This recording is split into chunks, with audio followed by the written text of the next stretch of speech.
Isang oras na theory. Sa pagtatapos nga ng video na to, magkaka-idea kayo kung paano nga ba tatalunin nila Luffy itong si Imu ngayong Elbaf arc. Sagot sa kung totoo bang mabagal ang oras sa Elbaf compare sa buong mundo. Koneksyon ni Brook kay Ganku, possible na pagbubuhat ni Usopp sa martilyong Ragnir, at ang huli yung magiging bounty ng Straw Hat Pirates pagtapos ng Elbaf arc. Sasabihin ko lang na pinagsama-sama ko nga itong 7 videos natin na sa tingin ko hindi gaanong nabigyan ng pansin at dapat mapanood nyo. So kung trip nyo ang mapanood ang mga video na to separately, ilalagay ko na lang yung link sa description sa ibaba. Ngayon kung handa na kayo, game. Umpisahan na natin itong video natin.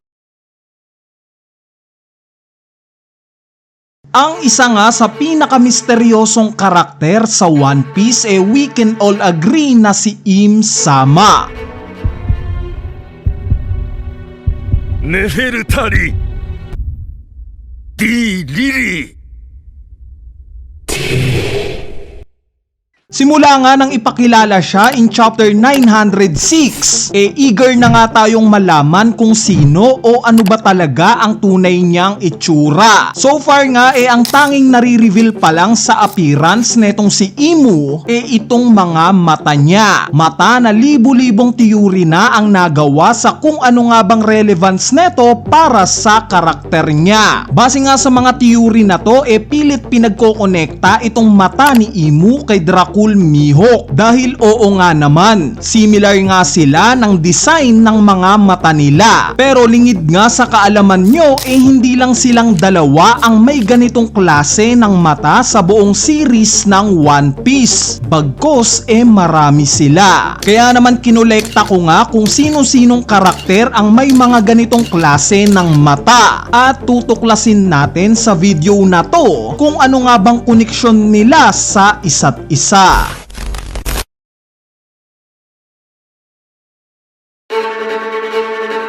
Ang mga karakter nga na may similarity sa mata ni Im Sama itong sila Cavendish, Big Mom, Nico Robin at syempre itong si Mihawk. Unahin nating pag-usapan itong si Cavendish. Naturally nga hindi naman talaga ganito ang mata ni Cavendish. Normal nga lang yung mata niya gaya ng lahat ng karakter sa One Piece. Nagte-turn nga lang yung ganito niyang mga mata once na ma-activate na itong alter ego niya na si Hakuba at makokontrol niya ito. Dahil alam naman natin na puti lang yung mata ni Hakuba. Once na makontrol na nga niya ito nagte-turn na ng similar kay Imu yung mga mata niya. Sumunod itong si Big Mom. Gaya nga kay Cavendish hindi naman ganito naturally ang mata ni Big Mom. Normal nga lang rin ito. Pero nagte-turn nga ng similar sa mata ni Imu yung mga mata ni Big Mom once na gamitin niya na yung devil fruit niya na Soul Fruit. Similar nga kay Big Mom at Cavendish ganito rin yung nangyayari kay Nico Robin. Nag-iiba rin yung mata niya once na mag-transform na siya into demon form. Nakita nga natin yan sa naging laban niya kay Black Maria. At lastly itong si Mihawk. So far nga sa kwento ng One Piece itong si Mihawk lang ang may kagaya ng mata kay Imu. Ganito nga originally yung design ng mga mata niya. Unlike nga sa una kong nabanggit na 3 karakter na nag-iiba ang mga mata once na gumagamit sila ng kakayanan nila, itong kay Mihawk nga natural na mata talaga niya. So speaking of 3 karakter na nabanggit ko, ano ba ang tingin yung common denominator ng 3 to para maikonekta natin sila kay Mihawk? Yes, lahat nga ng mga kakayanan nila merong relation sa death o sa afterlife. Si Big Mom nga literal na nangunguha o gumagamit ng soul. At alam naman natin na itong mga soul related sa afterlife. Itong si Robin naman na nagtatransform into demon related din sa afterlife itong transformation niya. Since isa nga itong demon. At itong si Cavendish naman na merong alter ego, pinaniniwalaan nga na itong alter ego daw which is sinasabing secondary personality isa daw soul mula sa afterlife. afterlife. So related nga itong tatlong mata na to sa afterlife. Ngayon dito na natin makokonekta si Mihawk. Ano kaya ang relation ni Mihawk sa afterlife? Bali ang tingin ko ang sagot dito nasa espada mismo ni Mihawk na Yoru. Base nga sa design ng karakter ni Mihawk, agree naman siguro tayo na merong similarity yung design niya sa mga bansang Spain, France, or Romania. Ganito nga yung vibes ng karakter ni Mihawk. At base nga sa statistics, Catholic ang main religion sa mga bansa na to. Makikita rin naman natin yan mismo kay Mihawk. Literal ngang meron siyang cross na pendant. At itong mga Catholic nga naniniwala na yung simbolo ng cross nagre-represent daw sa resurrection or itong naging pagkamatay at muling pagkabuhay ni Kristo. Hindi kaya ito ang sekreto ni Mihawk sa kung paano niya napa-black blade itong espada niyang Yoru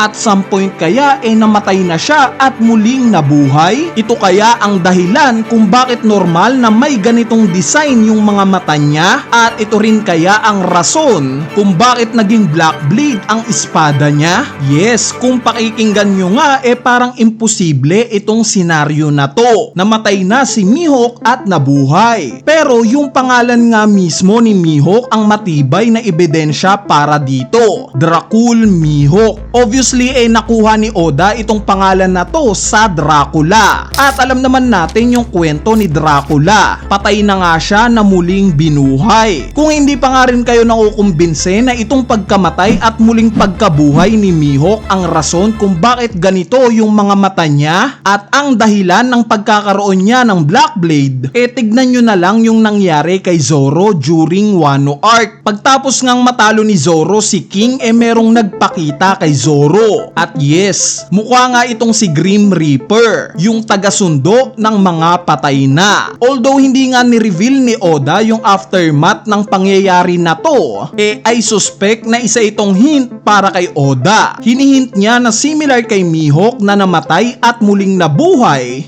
ganito rin yung mangyayari kay Zoro. Mamamatay rin siya at some point at muling mabubuhay. Sa tingin ko nga na-foresee na rin ni Mihawk na mangyayari ito kay Zoro. At ito lang ang paraan para matalo siya neto. Kaya nga ang ginawa ni Mihawk hiniwa niya itong mata ni Zoro. Bakit? Nang sa ganon once na dumating na yung moment na mamamatay na si Zoro, itong mata na to ang makakagain ng ganitong lakas similar kay Mihawk. Kung mapapansin nyo guys dalawang espada nga lang sa series ng One Piece ang alam nating permanent na Black Blade. Ito nga yung Yoru ni Mihawk at itong Shisui ni Ryuma. Pero during Wano Arc nga pilit tinatago ni Oda yung mga mata ni Ryuma. Hindi ba nakakapagtaka kung bakit niya ito tinatago? Ang rason kaya nito dahil sa naging similar sa mata ni Mihawk itong mga mata ni Ryuma. Ang isang ebidensya pa nga natin sa mga mata na to itong si Ganku. Nung time nga na una nating makita yung karakter ni Ganku, ang pinakakapansin-pansin nga itong mga mata niya. Magkaiba nga ito. Ngayon in chapter 1147 nga, pagtapos maipakita ni Ganku sa grupo nila Nami yung kakayanan niyang makapag-regenerate, may naging comment nga dito si Usopp na talaga nga namang nakakapangduda. At ito nga yung pagbabanggit niya na isa daw zombie lady itong si Ganku. Yes, alam naman natin na biro lang ito para kay Usopp, pero makailang beses na nga nating nasasaksihan na itong mga pabirong pagbabanggit ni Usopp sa mga bagay-bagay later on nagkakatotoo. Hindi kaya tama si Usopp? Zombie na talaga itong si Ganku? Alam naman natin na ang mga zombies patay na muling nabuhay. Ito kaya yung hint kung bakit ganito yung mga mata niya? Ito rin kaya yung rason kung bakit siya kilala ni Brook? We all know na patay na literally itong si Brook dahil nga lang sa devil fruit niya kaya siya nabigyan ng pangalawang buhay. Mali kaya yung speculation natin na during sa early days ni Brook niya nakilala itong si Ganku? Bagkos nakilala niya talaga itong si Ganku sa kabilang buhay o sa afterlife nung oras na namatay na siya. Anyway, ngayon ay mapunta naman tayo kay Im-sama. Gaya kaya ni Mihawk na namatay na at muling nabuhay kaya siya may ganitong mata, ganito rin kaya yung sitwasyon para sa karakter ni Imu? Originally namatay na siya at muli lang nabuhay. Kung iisipin nga natin napakaposible neto dahil technically nga siya ang nagbigay ng buhay sa mga Gorosei. Kaya nga rin niya itong tanggalin sa mga ito. At base nga sa mga kakayanan ng mga Gorosei gaya ng mga Black Circle Stars, meron nga rin itong koneksyon sa mga Devil at Afterlife. Nakita nga natin sa naging paglalakbay ni Brook during time skip itong ganitong klase ng Black Circle Star. Itong napuntahan nga ni Brook na isla na Namakura Island heavily related sa mga demon at afterlife. So in summary nga sa topic natin itong sila Big Mom, Cavendish at Robin nagkakaroon ng ganitong klase ng mga mata similar kay Imu once na gumagamit na sila ng mga kakayanan na merong relation sa devil at afterlife. Si Mihawk naman pinagsususpetsahan nating namatay na at muli lang nabuhay. Ang ebidensya nga natin dito sa pangalan niya na Dracul na dinerive sa pangalan na Dracula at sa espada niya na Yoru. Kumbaga itong naging pagkamatay ni Mihawk ang susi kaya naging Black Blade itong espada niya. Similar nga sa ganitong moment yung mangyayari kay Zoro. Mamamatay rin siya at muling mabubuhay. Pwede ngang nangyari na ito during Wano arc nung time na nakita niya itong sundo niya. Or pwede rin naman na mangyayari pa lang ito. Si Imu naman similar kay Mihawk. Namatay na nga rin ito at muli lang nabuhay. Ito nga yung rason kung bakit silang dalawa lang ni Mihawk ang may ganitong klase ng mata sa buong series ng One Piece.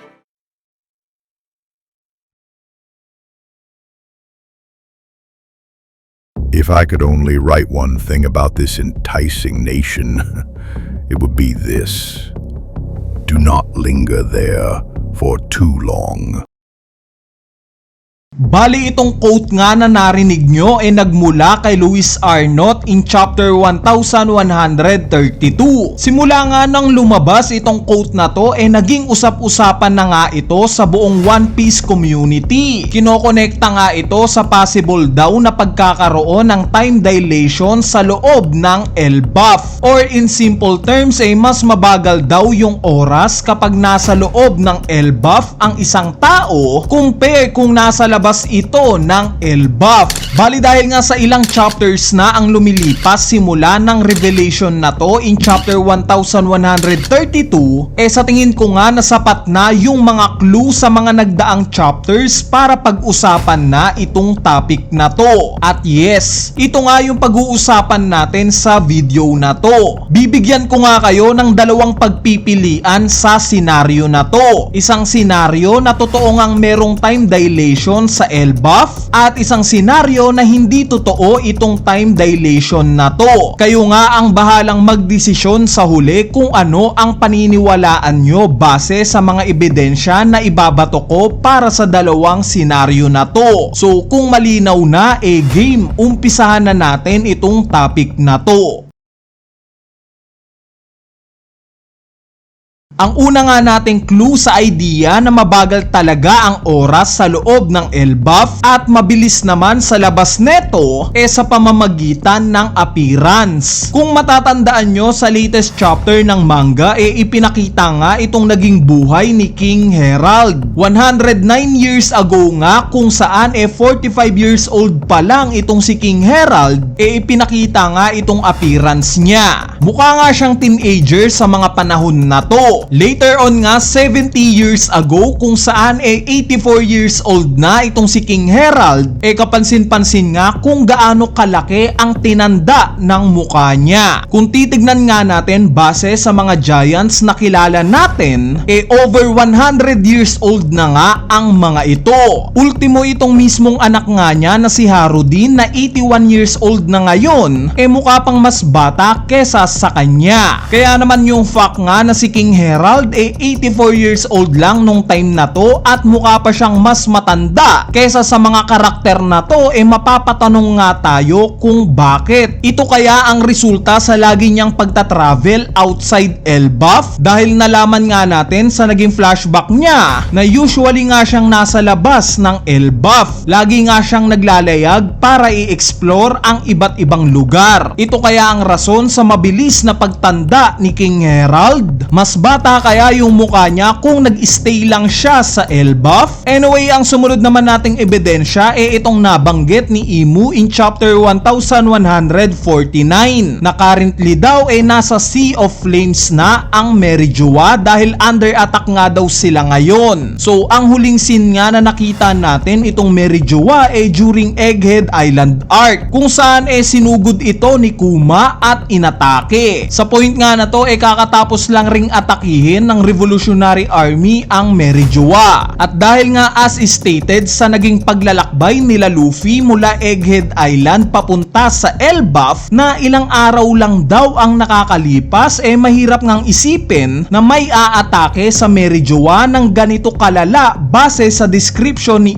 Imu sa saglit lang na panahon. Nasabi ko ngang malala itong sitwasyon ngayon ng Merijoa dahil ipinakita ngang kinakailangan pa itong kakambal ni Shanks na pabalikin sa Merijoa para lang dumepensa. At nakita naman natin na parang desperado na yung tono ni Imu na bilisan daw ng mga Holy Knights itong misyon nila dahil kailangan nga daw nila ng extrang reinforcement. In short, para sa akin, possible itong sinasabi ni Imu na malala talaga ang sitwasyon ng Merijoa kung mahabang oras lang ang pinag-uusapan natin. Pero kung ilang araw nga lang ito, I doubt na possible ito. Kumbaga isipin nyo, sa loob ng 2 o 3 araw ganito na kalala yung sitwasyon sa Merijoa? Wala man lang bang dumipensa dito kaya naging ganito yung sitwasyon nila? Anyway, ang huling ebidensya nga natin itong kakabanggit lang ni Scupper Gaban in chapter 1152 na 3 years na daw yung huli nilang pagkikita ni Shanks simula nung mabuwag ang Roger Pirates, which is kinorek nga agad ito ni Shanks at sinabing 10 years na daw talaga simula nung mamatay yung captain nila. Hindi kaya para kay Gaban 3 taon pa lang ang lumilipas dahil nasa Elbaf siya, where in reality 10 taon naman na talaga ang lumilipas sa labas ng Elbaf? Ang una nga nating clue sa idea na walang katotohanan na mabagal ang oras sa loob ng Elbaf gaya sa una nating ebidensya kanina sa pamamagitan din ng appearance. Kung yung example nga natin kanina si King Herald ngayon naman ito ng si Scupper Gaban. Alam naman nating lahat kung kailan exactly na disband ang Roger Pirates. Approximately 25 years ago nga ito nangyari. At kailan ba ipinanganak si Colon? Diba 20 years ago lang? Nung ipakita nga yung panel ng itsura ni Gaban kitang kita nga na ang laki ng itinanda niya sa moment na to. Gayong 5 years lang naman ang pagitan neto. Kung totoo ngang mabagal ang oras sa Elbaf diba dapat na mas batang appearance pa ni Gaban ang makikita natin at hindi itong ganitong itsura na matanda na siya? Yes, alam ko na ang pwedeng counter argument dito dahil sa sinasabi na hindi naman daw nag-i-stay ng matagal sa Elbaf si Gaban at pabalik-balik lang siya dito. Pero ang best example nga sa argument na to sila Brogy at Dory. During Little Garden arc nga sinasabing 100 years na daw na naglalaban itong dalawa na to sa Little Garden. So kung talagang ang normal lang yung galaw ng oras sa labas ng Elbaf at mas mabagal sa loob neto bakit hindi natin nakitaan ng katandaan itong sila Brogy at Dory? Gayong wala naman sila sa Elbaf sa loob ng 100 taon. Kung tutuusin mas mukha pang ang matanda itong si King Herald kesa sa dalawang to, diba? Ang sumunod nga nating ebidensya na hindi naman talaga mabagal ang oras sa Elbaf at normal lang talaga ito itong patungkol sa timeline. Kung totoo ngang 3 times slower yung oras sa Elbaf base sa lifespan ng mga giants ang ibig sabihin sabihin nga neto, yung nangyaring Void Century halos 300 years ago lang para sa Elbaf. Which is alam naman natin na currently 408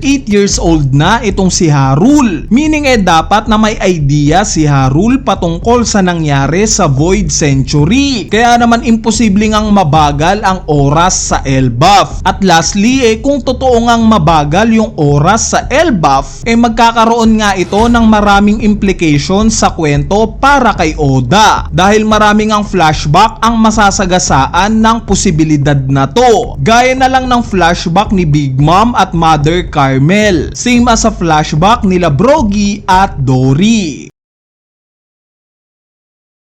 So ngayong narinig nyo na nga yung dalawang side ng senaryo sa kung totoo ba o hindi na mabagal ang oras sa Elbaf, tatanungin ko nga kayo ngayon kung ano ang paniniwalaan nyo. Agree ba kayo na mabagal talaga ang oras sa Elbaf compare sa ibang lugar o hindi kayo sang-ayon patungkol dito? Kung may thoughts o sagot nga kayo, wag na kayong mahiyang i-comment yan sa ating comment section sa ibaba para mapag-usapan natin yan.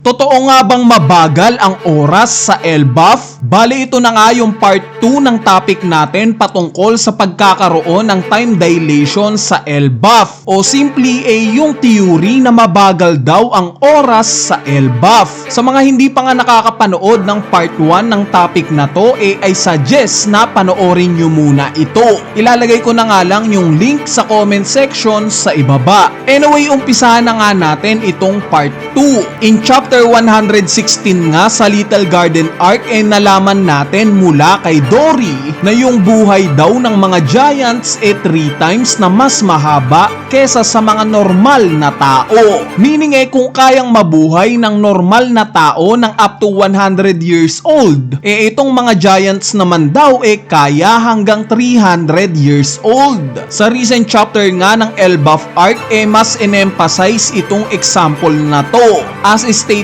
nga 45 years old na daw itong si King Herald sa flashback. Pero ang katumbas nga daw neto in human years 15 years old lang. Meaning kung susumahin 15 years old lang talaga itong si King Herald. So sa same chapter nga na to in-open up ni Luffy kay Dory yung patungkol sa paglalaban daw nila ni Brogy na umabot na daw ng 100 years. Itong impormasyon nga na to kinagulat obviously ni Luffy. Pero para kay Dory nga wala lang daw itong 100 taon. Since para sa kanilang mga giants nga 3 beses daw ang lifespan ng buhay nila kesa sa mga normal na tao. Ngayon dito nga tayo mapapaisip sa sinabing to ni Dory. Ang ibig sabihin kaya niya dito itong 100 taon na naging paglalaban nila ni Brogy sa Little Garden para sa kanilang dalawa 33 years pa lang ang lumilipas imbes na 100 years. Kung i-breakdown nga natin itong perception na to ng mga giants sa oras, yung 30 years nga para sa mga normal na tao 10 years lang para sa mga giants. Itong 3 years naman para sa mga tao 1 taon lang para sa mga giants. At itong 3 araw para sa mga tao 1 araw lang base sa perception ng mga giants. Marahil totoo nga itong perception na to ng mga giants sa oras. Dahil in chapter 1132 nga may ibinigay na clue si Oda patungkol sa topic na to. Kung matatandaan nyo nung time na bumalik na itong sila Brogy at Dory sa Elbaf, bigla nga silang namataan ni Colon at tinanong ang mga ito kung iinom daw ba sila sa bar. Nung kinumpirma nga ni Brogy na hindi raw sila iinom, agad nga itong binalita ni Colon kay Mato, which is yung bar owner. Sinabi nga neto na ayos lang daw since may bisita nga daw sila Brogy. Dahil kung iinom nga daw ang mga yon panigurado daw na aabutin sila ng 3 araw kakainom. So sa statement nga na to mukhang pinapamukha sa atin ni Oda na yung 1 araw para sa mga tao na pag-iinom base sa kasiyahan 3 araw ang equivalent para sa mga Giants. Isang example pa nga itong pangyayari in chapter 1136 kung saan nung marinig ni Luffy yung patungkol kay Shanks, tinanong nga niya itong mga Giants kung totoo bang pumunta dito sa Elbaf si Shanks, which ang sagot nga ng isang Giant oo. In fact nandito nga daw si Shanks kani-kanina lang. So alam naman nating lahat na itong sinagot ng Giant na to walang katotohanan dahil si Shanks nga nakita nating inatake si Eustace Kid at umalis na kaagad sa Elbaf. Kung yung tinutukoy nga ng Giant na to si Shamrock, since magkamukha naman sila ni Shanks, malabo rin itong posibilidad na to dahil simula nga sa lokasyon ni Loki alam naman nating dumiretso na sila ni Ganku sa itaas na parte netong Sunworld gamit yung Devil Fruit powers ni Ganku, meaning marahil na si Shanks nga talaga yung tinutukoy ng Giant na to kay Luffy. Pero dahil nga sa iba ang perception ng oras ng mga Giants gaya ng nabanggit ko kanina na yung isang oras para sa mga tao 3 oras na base sa point of view ng mga Giants, malamang na itong tinutukoy niyang kani-kanina lang na nakita niya si Shanks, pwedeng ito nga yung moment bago atakihin ni Shanks itong si Eustace Kid, which is alam naman nating sobrang kanina pa. So ngayong na-establish na nga natin yung idea na wala naman talagang time dilation sa Elbaf bagkos yung perception lang o point of view ng mga Giants sa oras ang mabagal, dito na nga natin mapapasok yung quote ni Louis Arnott na wag daw magtatagal sa Elbaf itong Straw Hat Pirates. Hindi kaya ang ibig sabihin ni Louis Arnott sa quote na to wag magtagal sila Luffy sa Elbaf dahil magagaya sila sa mga Giants, magagaya silang babagal na rin ang magiging perception nila sa oras. Kumbaga sa paningin ng mga Giants isang araw pa lang ang lumilipas. Pero in reality sa labas nga nitong Elbaf 3 araw na talaga ang lumilipas. Bale ang example nga natin sa sitwasyon na to itong naging flashback ni Scupper Gaban kung saan nabanggit nga niya kay Shanks na para sa kanya daw 3 taon pa lang simula nung mabuwag na ang Roger Pirates, which is kinorek nga siya ni Shanks at sinabing actually 10 taon na daw talaga ang lumilipas. Hindi kaya ito ang naging epekto kay Gaban sa pananatili niya sa Elbaf kasama yung asawa niyang Giant na si Ripley? Gaya kaya kay Ripley na nape-perceive yung oras na mabagal, ganito na rin ang naging perception ni Gaban sa oras. Akala niya 3 taon pa lang simula nang mabuwag ang Roger Pirates, which in reality 10 taon naman na talaga.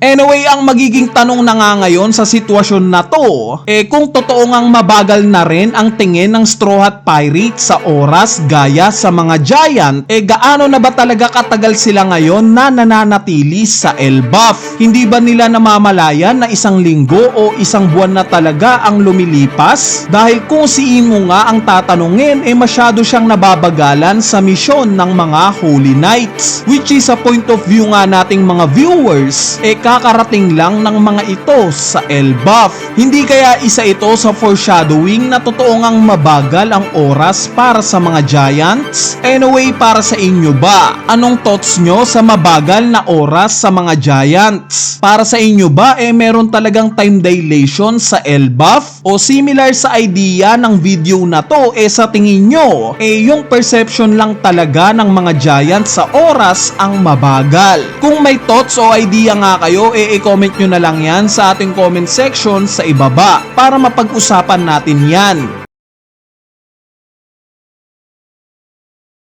Paano nga ba tatalunin ni Luffy itong napakalakas na si Im Sama? Sa latest chapter nga ng manga finally na nakita na natin ang kakayanan ng possibly na final villain netong One Piece. Ang unang kakayanan nga na ipinakita netong si Im Sama kaya niyang mag-take over ng ibang katawan. Nakita nga nating ginawa niya yan sa katawan netong si Ganku. Tinake over nga niya ito na parang sarili niyang katawan mismo. Ngayon ang magiging tanong, kahit na sinong katawan ba kayang i-take over netong si Im-sama? Kumbaga kapag naisipan niyang i-take over yung katawan ni Nami magagawa ba ito ni Imu? Bale ang tingin ko ang sagot dito hindi. Dahil obviously magiging overpower masyado itong si Imu kung kaya niya itong gawin. Kaya naman ay suspect na yung kaya lang i-take over ni Imu yung mga karakter na merong special na marka. During chapter 1140 nga nakita natin itong special na marka mula kay Summers. Nakalagay nga yan sa siko niya. Ngayon sa same chapter nga na to nabanggit ni Gillingham na yung may mga special na marka lang daw ang pwedeng makagamit ng teleportation sa pamamagitan ng Black Circle Stars. At since nakita naman natin na lahat ng mga Holy Knights nakakapag-teleport gamit itong mga Black Circle Stars, ang ibig sabihin lang neto lahat sila merong ganitong special na marka. Meaning makukonclude natin na itong mga karakter na merong marka ito lang yung saklaw ng powers ni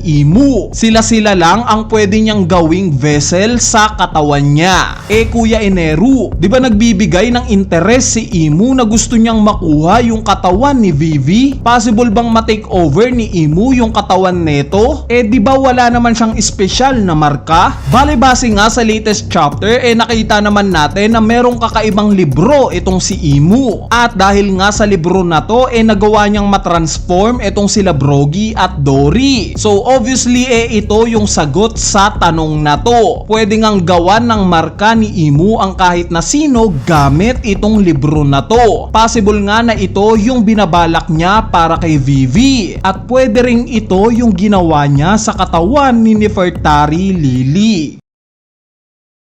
Anyway, ang ikalawang kakayanan nga na ipinamalas ni Imu itong kakabanggit ko lang na pagpapatransform niya sa isang individual gamit itong mahiwagang libro niya, which is ito nga yung ginawa niya kila Brogy at Dory. Bali dahil nga sa kakayanan na to nag-grant niya ng immortality at dagdag lakas itong dalawang giants na binigyan niya ng transformation. So side note nga nakikita kong gagamitin ni Imu itong kakayanan na to sa Final War, specifically sa mga Celestial Dragons. Dahil nga sa alam naman nating itong mga normal na Celestial Dragons literal na normal lang at hindi naman kayang makipagsabayan in battle, pwede ngang makita natin sila sa Final War na igagrant ni Imu ng pagtatransform into demon form. Nang sa ganun nga naman hindi lang sila magiging pawn in battle pagdating ng Final War. Makakatulong sila kahit papano sa side ng world government. Bale ang sumunod ngang kakayanan na ipinakita ni Imu syempre itong Conqueror Saki niya. During chapter 1122 nga nakita nating ni-release ni Emmet yung Conqueror Saki ni Joy Boy mula 800 years ago pa. At ang naging resulta nga neto napabagsak neto ang lahat ng Marines, including itong mga Vice Admirals. Pero kung mapapansin nyo guys sa side nga ng mga Giants ni isa sa mga kasamahan nila Brogy at Dory walang tumumba. At during naman sa recent chapter kung kailan ni-release naman ni Imu itong Conqueror Saki niya nakita nga nating merong tumumba sa mga kasamahan nila Brogy. Meaning mas malakas ng dihamak itong haki na nilabas ni Imu kesa sa haki na pinakawalan netong si Emmet. At kung totoo nga yung kinlim nila Brogy na mas malakas pa daw ang haki na nararamdaman nila kay Joy Boy kesa sa haki ni Shanks, ang ibig sabihin nga confirm na currently itong si Imu ang may pinakamalakas na Conqueror Saki. So lilinawin ko lang guys ngayon mismo yung tinutukoy nating si Imu ang may pinakamalakas na Conqueror Saki. Syempre sa mga latter part ng kwento masosurpass din ito ni Luffy. At lastly na ipinakitang kakayanan ni Imu itong pagsasamon niya ng kakaibang mga armas mula sa mahiwagang libro niya. Nakakita nga tayo ng barel at espada na ginamit niyang pamputol ng braso ng isang giant. Base nga sa appearance ng mga armas na to mukhang may kakaiba nga sa mga ito na nababalot ng isang demonic aura. Anyway, ngayon ay mapunta na nga tayo sa katanungan na kung ganito kalakas itong si Imu, paano kaya siya matatalo? Syempre, ang unang obvious na sagot dito ay yung haki. Alam naman natin na kung sino ang merong mas malakas na haki, siya ang mas superior sa lahat. Meaning kung ma-improve man ni Luffy ang haki niya to the point na mauungusan neto yung haki ni Imu, pwedeng ito nga yung susi para matalo si Im-sama. Ang ikalawang sagot naman sa kung paano matatalo si Imu nakapaloob sa mahiwagang libro na ginagamit niya. Nakita nga natin sa latest chapter kung gaano ka-crucial itong librong ginagamit niya. Ito nga yung nakapagpalabas ng armas na ginamit niya at ito rin ang may kagagawan sa spell kung bakit nag-transform itong sila Brogy at Dory into demon. At dahil dito pwede nga nating masabi na isa rin sa susi ng lakas ni Imu itong mahiwagang libro niya. Kaya naman mapapaisip nga tayo ngayon na kung masisira ba itong libro na to, manonolify kaya nito yung powers ni Imu? At lastly, ang huling paraan para matalo itong si Im-sama, syempre yung punteriyahin ang totoo niyang katawan. Gaya nga ng sinabi ko kanina, tinake over lang ni Imu itong katawan ni Ganku. Meaning once na matalo ni Luffy itong katawan ni Ganku, obviously nakakawala na sa katawan na to yung totoong Im-sama. At ito nga yung tanging paraan para matalo siya ngayong Elbaf arc. Since alam naman natin na yung totoong Imu nasa Merijua ngayon. Sa part naman ng totoong Imu malamang na sa final war na natin siya makikita muli pagtapos ng arc na to. Nasabi ko nga ang katawan ni Imu yung kailangang matalo dahil nakita naman natin na yung mga nangyayari ngayong kakaiba sa mga Holy Knights or even sa mga Gorosei saklaw lang ng kapangyarihan ni Imu. Meaning to say once na matalo yung may kagagawan kung bakit napakalalakas netong mga Holy Knights at ng mga Gorosei, mawawala na rin itong lakas na technically pinahiram lang sa kanila ni Imu gamit itong Devil's contract niya. Kaya naman safe to say na once na mamatay na si Imu, mawawala na rin yung lakas netong mga alagad niya. Sa tingin ko lang naman yan. Anyway, para sa inyo ba? Anong idea nyo sa kung paano matatalo itong possibly na final villain netong One Piece na si Im-sama? Kung may thoughts o idea nga kayo patungkol dito, wag na kayong mahiyang i-comment yan sa ating comment section sa ibaba para mapag-usapan natin yan. Bagong bounty ng Straw Hat Pirates makikita na natin pagtapos netong Elbaf arc. Bali once na matapos nga ang Egghead Island arc, ine-expect nating lahat na magbibigay ng panibagong bounty itong si Oda para sa Straw Hat Pirates. Since oo nga naman, nagkaroon nga ng buster call sa Egghead Island sa pangunguna ni Admiral Kizaru. Kasama nga rin niya ang napakaraming Vice Admirals. Present nga rin itong mga Cyberpol agents at even itong mga Gorosei. Pero it turns out na wala nga tayong nakuhang bagong bounty para sa kanila. Kaya naman malamang sa malamang pagtapos ng Elbaf arc, dito na tayo bibigyan ni Oda ng panibagong bounty para sa Straw Hat Pirates. At yes, ito nga yung pag-uusapan natin sa video na to. At para umpisahan nga itong topic natin, mapunta na kaagad tayo sa kapitan netong Straw Hat Pirates na si Luffy. Currently nga merong 3 billion bounty itong si Luffy at may titulo siya bilang isa sa mga emperor. At dahil nga sa mga nangyari sa Egghead Island arc gaya ng naging pagkamatay ni Vegapunk,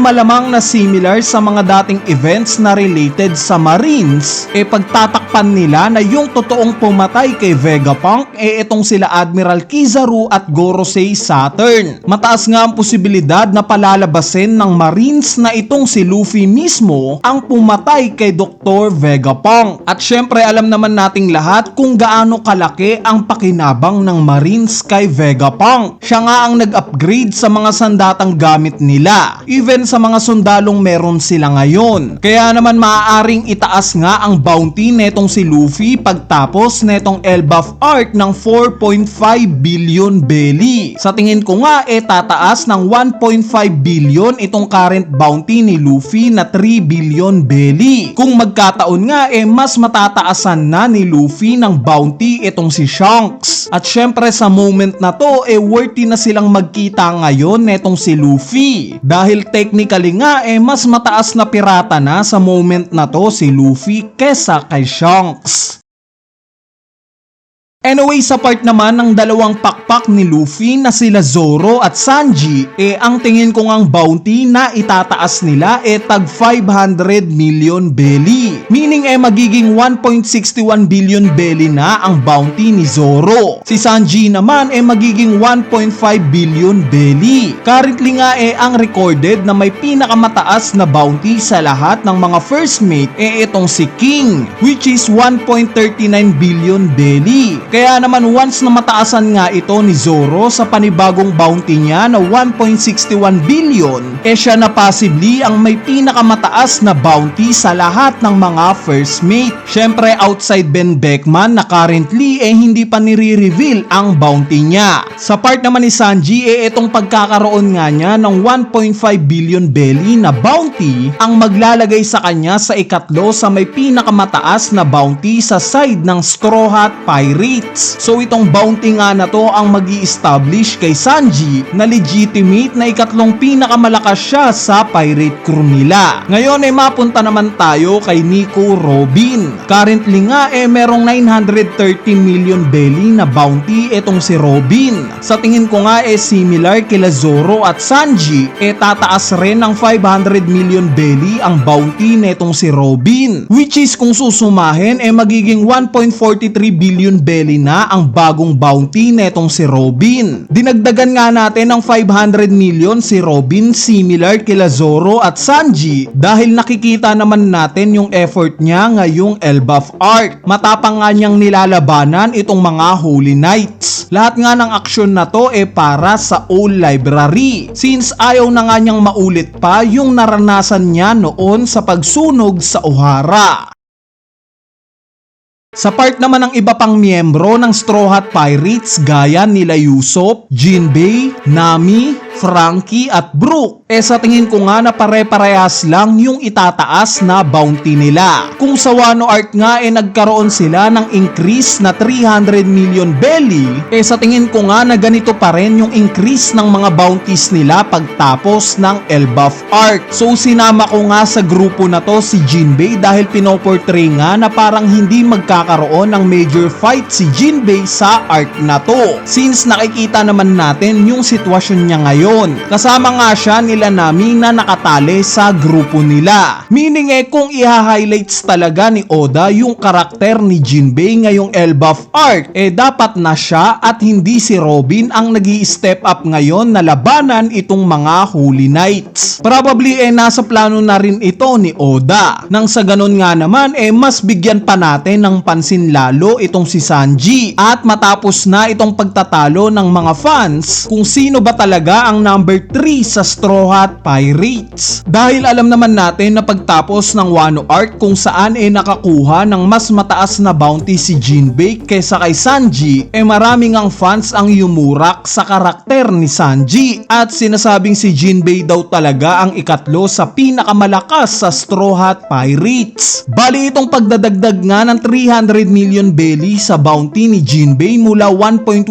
billion na magiging 1.4 billion belly ang tingin kong magsisettle sa argument na to. Since magiging mas mataas nga ng 100 million belly si Sanji kesa kay Jinbei. Sa part naman ni Usopp na although inaasahan natin na sa kanya itong arc na to or magpapakita siya sa atin ng kung anumang improvements niya, mukhang dahan-dahan na ngang nawawala itong expectations natin sa karakter niya ngayong arc na to. Kaya naman from 500 million belly similar kay Jinbei, tingin ko naaangat lang ng 300 million belly itong bounty niya. Meaning magkakaroon siya ng 800 million belly na bounty. Si Nami naman na merong 366 million belly magkakaroon na ng 666 million belly bilang bagong bounty niya. Si Franky na merong 394 million belly magiging 694 million belly na nga yung bagong bounty niya. Same as Brook na tataas rin up to 600 683 million belly. Sa part naman ni Chopper na currently kinukonsider pa rin bilang pet ng Straw Hat Pirates, sa tingin ko nga na ganito pa rin yung role niya sa mata ng mga Marines. Lalo na't hindi naman siya nakapagpasikat sa Egghead Island arc. Meaning kung merong 1,000 belly na bounty ngayon itong si Chopper,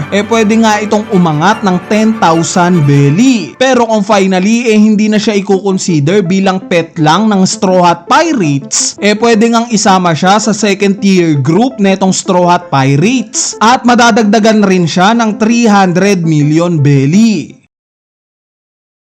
Bali ngayon ay mapunta naman tayo sa tatlong karakter na hindi miyembro ng Straw Hat Pirates pero relevant ngayong Elbaf arc. Unahin na natin itong sila Brogy at Dory. Currently nga meron silang 1.8 billion belly each na bounty. Sa palagay ko nga similar sa second tier group ng Straw Hat Pirates, madadagdagan rin sila ng 300 million belly. Meaning magiging 2.1 billion belly each na ang bounty netong sila Brogy at Dory pagtapos ng Elbaf arc. So kung sakali lang naman ito at buhay pa sila pagtapos ng arc na to. Sa part naman ni Loki na merong 2.6 billion belly ngayon na bounty, maaaring ang dagdagan siya similar kila Zoro at Sanji ng 500 million belly. Meaning magiging 3.1 billion na ang bounty netong si Loki once na matapos na itong Elbaf arc. Anyway, para sa inyo ba, magkano sa tingin nyo ang increase ng bounty ng Straw Hat Pirates once na matapos na itong Elbaf arc? Kung may listahan nga rin kayo ng mga bounties, wag na kayong mahiyang i-comment yan sa ating comment section sa ibaba para mapag-usapan natin yan.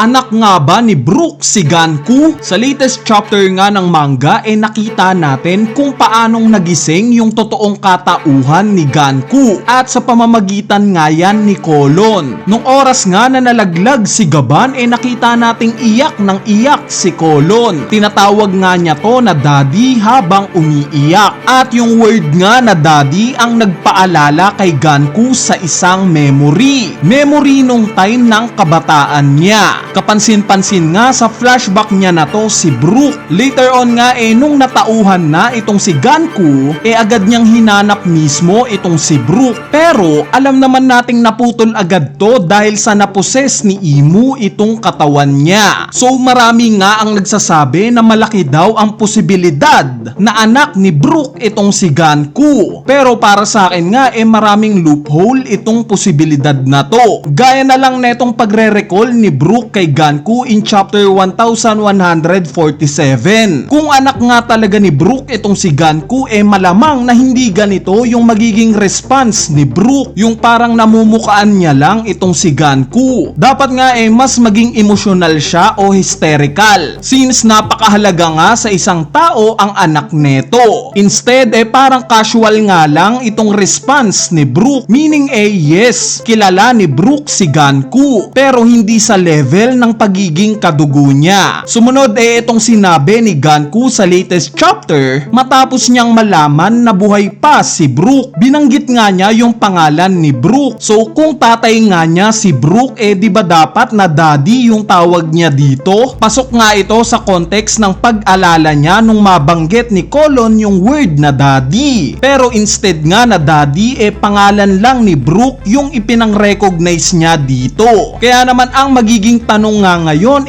ano kaya yung koneksyon nila Brook at Ganku? Bali dahil nga sa ipinakita sa flashback ni Ganku yung pagbabanggit ni Brook sa pangarap niyang maging isang pirata, obviously na yung moment na to bago pa siya sumali sa Rombar Pirates. At since ang alam nga lang nating history patungkol kay Brook bago siya maging pirata, isa siyang convoy leader ng isang certain kingdom, we assume na itong si Ganku isang prinsesa ng specific na kingdom na pinagtatrabahuhan ni Brook bilang convoy leader. So paano ba tayo nag-conclude na isang prinsesa itong si Ganku ng isang kingdom? Bali meron nga tayong dalawang clue patungkol dito. Una itong pattern ni Imu. Nalaman nga natin sa latest chapter na in fact kayang makapag-possess ni Imu ng isang tao. Gaya ng ipinakita niyang pagpoposes sa katawan ni Ganku. Ngayon sa naging interaction nga ni King Cobra kay Im-sama, ni-reveal niya yung information na nawala daw na parang bula sa history yung dating reyna ng Alabasta na si Nefertari Lily. At since pinakita nga na merong painting sa loob ng Pangaea Castle itong si Lily na tinitignan ni Imu, we assume na pinoses rin niya itong si Lily. Ito nga rin yung hinala natin ngayon na gusto niyang gawin kay Vivi dahil gigil nga ngayon itong si Imu na hanapin siya. Itong pattern nga na nakikita natin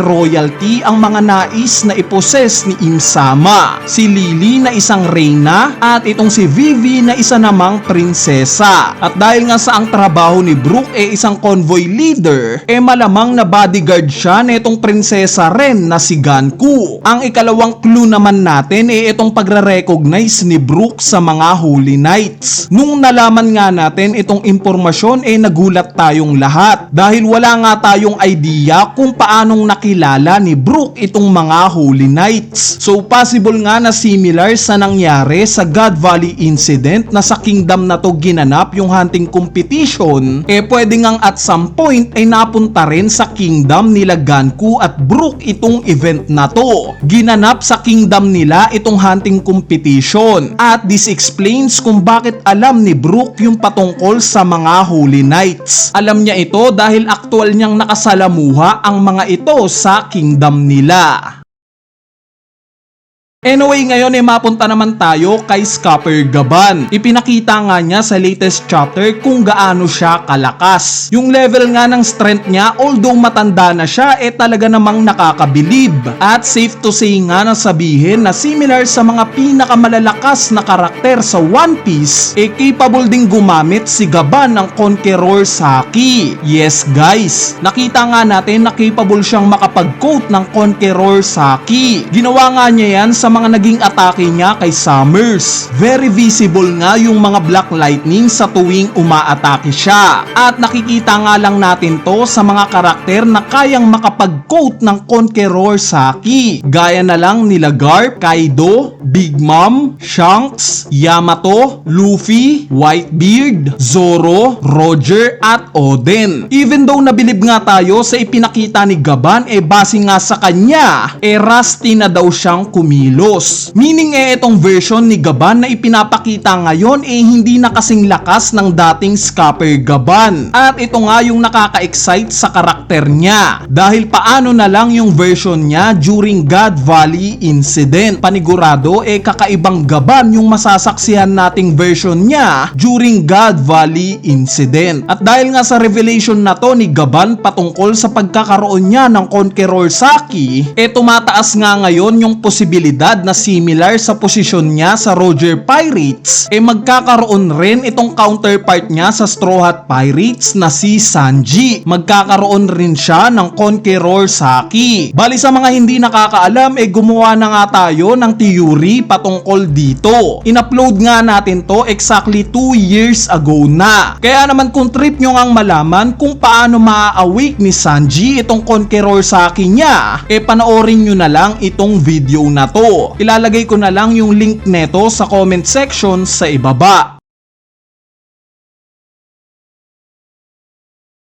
Kilala na pala ni Loki si Luffy noon pa. Sa latest chapter nga ng manga, nakita nating inatake ni Loki itong Droger. Kung mapapansin nyo guys in-emphasize nga sa isang panel itong pagkakaroon ng icy smoke ng mismong martilyong Ragnir. Meaning indikasyon lang ito na nagmumula itong frozen power na ibinato ni Loki sa mismong martilyo niya. Gaya nga ng nabanggit ko sa Loki Devil Fruit video natin, hindi nga ako naniniwalang itong lightning lightning power na ipinapakita ni Loki nagmumula sa Ragnir. Mas kumbinsido nga ako na galing itong lightning power niya sa mismong devil fruit niya. Bakit? Dahil nakita naman natin yung naging laban ng Ragnir at ni Loki. Wala ang ebidensya na ni isa sa kanila nagbitaw ng lightning power. Pero nung oras nga na makain na ni Loki itong legendary devil fruit ng Elbaf, dito pa nga lang natin nasaksihan yung kidlat mula kay Loki. Bali dahil nga sa revelation ng ice or frozen powers pala ang meron itong Ragnir, dito nga papasok ngayon yung idea na ito kayang Ragnir ang mismong nag-frozen sa mga Galeila Giants. Dahil kung babalikan nga natin itong naging flashback ni Loki,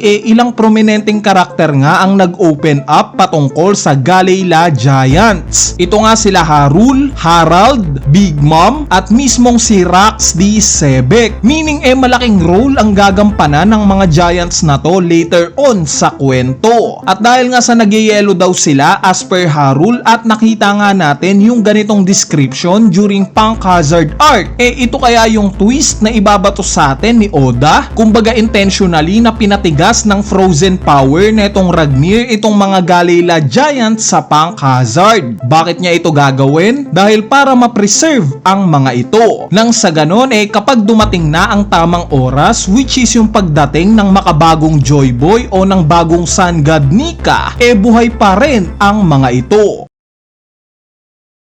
At dahil nga sa sinasabing itong Ragnir daw na squirrel hango sa Ratatoski ng Norse mythology, which is yung sinasabing messenger daw ng Yggdrasil tree, ito kayang mismong Ragnir ang nagbigay ng mensahe sa Elbaf na nahuli na ang Galeila Giants ng world government. So para nga mas maintindihan nyo, ang pwede ngang naging senaryo originally na pagmamayari talaga ng isa sa mga Galeila Giants itong Ragnir. At dahil nga sa nahuli na sila ng world government at ikinulong, evident naman sa mga suot nilang nakapangpreso, ang ginawa nga ng isa sa kanila, inutusan niya itong Ragnir na i-preserve sila. Patigasin sila gamit ang ice powers neto. Kasabay neto, binigyan rin niya ng sulat itong Ragnir at sinabing dalhin ito sa Elbaf. Nang sa ganon, may idea itong mga giants ng Elbaf na world government ang may kagagawan kung bakit sila nahuli. Ito nga yung ni-reveal later on ni Harul kay Harald. Ngayon itong plot nga na to maaaring dinagdagan pa ng original na may-ari ng Ragnir. At sinabi na itong papakawalan lang sila ulit ng Ragnir kung sakali man at may nakita na itong karapat-dapat na tatalo sa world government. Which is ang akala nga ng Ragnir ito na si Loki ang tinadhanang tatalo sa world government. Kaya nga siya pumayag na magpagamit dito. Ang hindi nga alam ng Ragnir yung totoong tatalo sa world government o kay Imsama itong si Luffy, ang makabagong Joy Boy o ang makabagong Sun God Nika. Bali itong information nga na to pwedeng alam rin ni Shanks. So possible na 6 years ago tangka nang pupunta itong si Loki sa Punk Hazard para pakawalan na sana itong Galeila Giants as per sa information na ibinigay sa kanya ng Ragnir. Pero dahil nga sa alam ni Shanks na hindi pa ito ang tamang oras, dito na nga niya pinigilan itong si Loki. Kinumpronta nga niya ito at ni-reveal dito na hindi siya ang Sun God. Yung totoong Sun God nga paparating pa lang. At ito nga si Luffy. At dahil nga sa stubbornness o mainiten na ulo na itong si Loki, idagdag mo pa yung desire niyang paghihigante sa world government dahil sa ginawa ng mga ito sa tatay niyang si Harald, dito na nga umaksyon si Shanks. Gaya nga ng ginawa niya sa Marineford War na pagpigil kay Kaido na makisali pa sa gera ni Whitebeard, pinigilan nga rin niya itong si Loki na pakawalan itong Galeila Giants at kalabanin ang world government. At dito na nga niya tinalo itong si Loki. Tinalo niya ito at iniuwi sa Elbaf. Kinadena niya ito nang sa ganon mapapangalagaan niya yung buhay neto. Dahil para nga kay Shanks as per sa latest chapter, sinisisi nga niya yung sarili niya dahil sa naging pagkamatay ni King Harald. Meaning Meaning ang mamatay pa itong anak naman ni Harold na si Loki parang another burden na naman nga ito para kay Shanks. Kumbaga alam ni Shanks ang capability ng world government since nakaakyat na nga siya ng Merijoa at nakasalamuha na yung matataas na may posisyon dito. Yes, alam ni Shanks na malakas itong si Loki. No doubt, possible na makagawa siya ng malaking damage sa Merijoa. Pero dahil nga sa mas naiintindihan ni Shanks ang sitwasyon, alam niyang kahit gaano pa kalakas itong si Loki, hindi niya matatalo o mapapabagsak ang world government since hindi nga siya yung itinakda para sa misyon na to. Kaya naman imbis nga na hayaan lang itong sumugod sa Merijoa at mamatay, pinili na nga lang niyang ikadena itong si Loki nang sa ganon mas ligtas ito. Ito nga yung possible reason sa kung bakit nabanggit ni Loki kay Luffy na duwag daw itong si Shanks. Nasabi nga ito ni Loki dahil para sa kanya kaya nilang dalawa ni Shanks na pabagsakin ang world government. Pero duwag nga daw itong si Shanks na subukan yung nais niya. Bali itong ideology nga na to malamang na nakuha mismo ni Loki sa idol niyang si Sebek. Kumbaga similar kay Sebek na makailang beses niyang inaaya si Harold na labanan ang world government, maaaring naging ganito rin yung sitwasyon ni Loki sa pag-aya naman niya kay Shanks. So kung babalikan naman natin yung chapter 1138 nung time na tinanong ni Loki si Shamra kung bakit na ito kamuka si Shanks, kung mapapansin nyo guys dinescribe nga ni Loki si Shanks sa moment na to as a great pirate. So bakit niya ito ginawa knowing na binabarandingan niya itong si Shanks bilang duwag? Bali ang tingin ko nga ang sagot dito dahil kay Luffy. Dahil bago nga mangyari itong pagkikita nila Loki at Shamrock nauna niya nang makilala itong si Luffy. Ngayon during nga sa same chapter na to binigyan tayo ng flashback ni Colon na nabanggit sa kanya ni Shanks yung patungkol kay Luffy. Tandaan nga daw neto yung pangalan ni Luffy. Kaya nga nung makita ni Colon si Luffy sa unang pagkakataon tuwang-tuwa ito. Sa tingin ko nga itong impormasyon na to na ibinigay ni Shanks kay Colon possible na ibinigay rin ni Colon kay Loki. Kumbaga dahil nga sa nung kinadena ni Shanks si Loki at sinabi na itong hindi siya ang totoong Sun God, bagkos paparating pa lang, which is napagtanto ni Loki na si Luffy ang tinutukoy ni Shanks at pinakita nga kaagad ni Luffy yung lakas niya dito na siya nakumbinse na oo, tama si Shanks, tong bata sa harapan niya ang totoong Sun God. Bali nabanggit ko nga na pwedeng close at nagkausap itong sila Colon at Loki dahil similar nga sila ng katayuan sa Elbaf. Gaya nga ni Loki na kinasusuklaman ng mga kaidaran niya nung time na bata pa lang siya. Ganito nga ngayon yung nararanasan ni Colon. Ayaw rin sa kanya nitong mga kaidaran niya. At maaari ngang ito yung naging koneksyon ng dalawang to. Besides lagi ngang tinatambayan ni Colon itong bar ni Mato, which is located ito sa Underworld.